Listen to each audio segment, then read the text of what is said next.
ಕ್ರೀಡೆ ಜೀವನದಲ್ಲಿ ಶಿಸ್ತು, ಸಂಯಮ, ಸಂಸ್ಕೃತಿಯಿಂದ ಕಲಿಸುತ್ತೆ ಅಂತ ನಿವೃತ್ತ ಕರ್ನಲ್ ಹಾಗೂ ಮ್ಯಾರಥಾನ್ ಓಟಗಾರ ಕಾವೇರಪ್ಪ ಹೇಳಿದ್ದಾರೆ.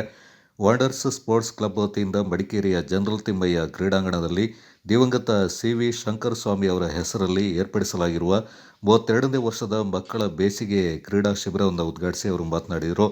ಕ್ರೀಡೆ ದೈಹಿಕ ಸಾಮರ್ಥ್ಯದೊಂದಿಗೆ ಸಾಧನೆ ಮಾಡುವ ಛಲವನ್ನು ಬಲಪಡಿಸುತ್ತೆ. ಕ್ರೀಡೆಯಲ್ಲಿ ಸಾಧನೆ ಮಾಡಿದವರಿಗೆ ಉದ್ಯೋಗಾವಕಾಶಗಳು ದೊರಕುತ್ತವೆ ಎಂದರು.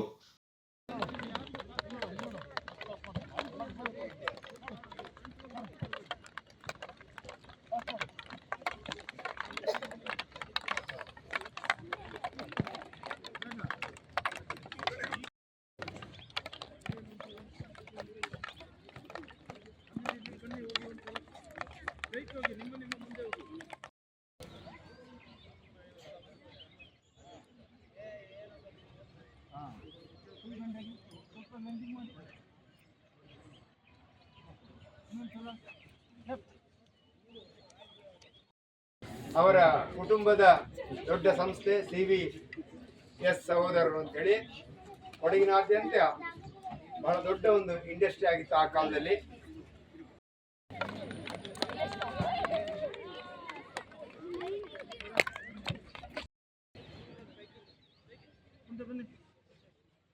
ನೀ ಫೋಲ್ಡ್ ಮಾಡಿ, ಫ್ರಂಟ್ ನೀ ಫೋಲ್ಡ್ ಮಾಡಿ, ಬ್ಯಾಕ್ ಫುಟ್ ನೋಡಿ ಹೆಂಗಿದೆ ಅಂತ.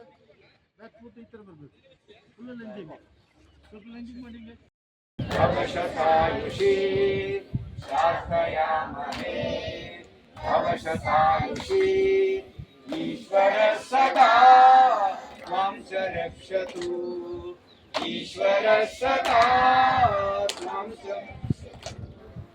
ಅಧ್ಯಕ್ಷತೆ ವಹಿಸಿದ್ದ ವಾಂಡರ್ಸ್ ಅಧ್ಯಕ್ಷ ಕೋಟೆರ ಮುದ್ದಯ್ಯ ಮಾತನಾಡಿ, ಶಿಬಿರದಲ್ಲಿ ತರಬೇತುದಾರರು ಹೇಳಿಕೊಡುವುದನ್ನು ಮನನ ಮಾಡಿಕೊಂಡು ಅಭ್ಯಾಸ ಮಾಡಬೇಕು, ಚೆನ್ನಾಗಿ ಕಲಿತು ಮುಂದೆ ಬರಬೇಕೆಂದು ಕರೆ ನೀಡಿದರು. ಇದೇ ಸಂದರ್ಭ ದಿವಂಗತ ಶಂಕರಸ್ವಾಮಿ ಅವರ ಹುಟ್ಟುಹಬ್ಬವಾದ್ದರಿಂದ ಕಾರ್ಯಕ್ರಮದಲ್ಲಿ ಹುಟ್ಟುಹಬ್ಬವನ್ನು ಆಚರಣೆ ಮಾಡಲಾಯಿತು. ಕಾರ್ಯಕ್ರಮದಲ್ಲಿ ಹಿರಿಯ ಆಟಗಾರರಾದ ಪಾಡೆಯಂಡ ಮಣಿ ಮೇದಪ್ಪ, ಆಸಿಫ್, ಸಿ.ವಿ. ಶಂಕರ್ ಅವರ ಪುತ್ರ ಗುರುದತ್ ಪಾಲ್ಗೊಂಡಿದ್ದರು. ಅಲ್ಲದೆ ಶಿಬಿರದ ಸಂಚಾಲಕ ಬಾಬು ಸೋಮಯ್ಯ, ಪದಾಧಿಕಾರಿಗಳಾದ ಬೊಪ್ಪಂಡ ಶ್ಯಾಮ್ ಪೂಣಚ್ಚ, ಕೋಟೇರ ನಾಣಯ್ಯ, ನಂದ ಕುಡೆಕಲ್, ಸಂತೋಷ್, ಟಿವಿ ಲೋಕೇಶ್, ತರಬೇತುದಾರರಾದ ಕೇನೇರ ಕಾವ್ಯ, ನಾಟೋಳಂಡ ಸುರೇಶ್ ಮತ್ತಿತರರು ಪಾಲ್ಗೊಂಡಿದ್ದರು.